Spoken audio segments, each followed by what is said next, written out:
Most firefighters believe one thing without ever questioning it. The pension will take care of me. It's predictable. It's guaranteed. It's part of the deal. And because of that, it feels safe. But safety and sufficiency are not the same thing. A pension replaces base pay. It does not replace peak earning years. It does not replace overtime. It does not replace specialty pay. It replaces structure.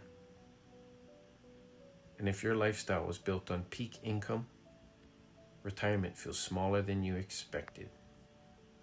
Here's where it gets real. Imagine two firefighters, same department, same pension system, same retirement date. One built his lifestyle on base pay. The other built his lifestyle on peak income. Retirement feels stable for one.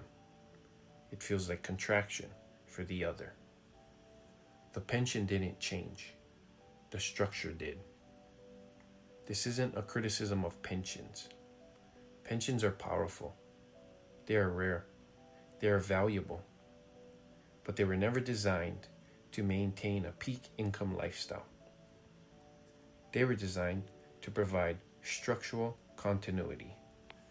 That's different. Mid-career is where the illusion forms. 5 to 15 years in. Income expands. Confidence expands. Responsibility expands. And the lifestyle expands with it. Not recklessly, just gradually. A slightly larger home, a newer vehicle, more recurring obligations.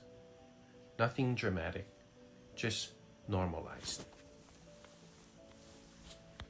What most firefighters never calculate is this. If overtime disappeared tomorrow, your lifestyle contracts immediately.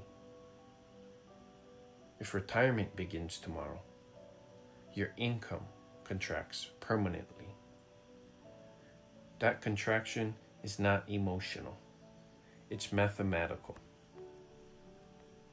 The real risk isn't pension failure. It's pension complacency. Assuming that because something is guaranteed, it is sufficient. Retirement doesn't punish people. It reveals structure. Now here's the shift. The pension is a foundation, not a ceiling, not a wealth plan, not a growth strategy. A foundation. If you treat it as a foundation, you build on top of it. If you treat it as a finish line, you stop building too early. And stopping early inside of a 25-year arc is expensive.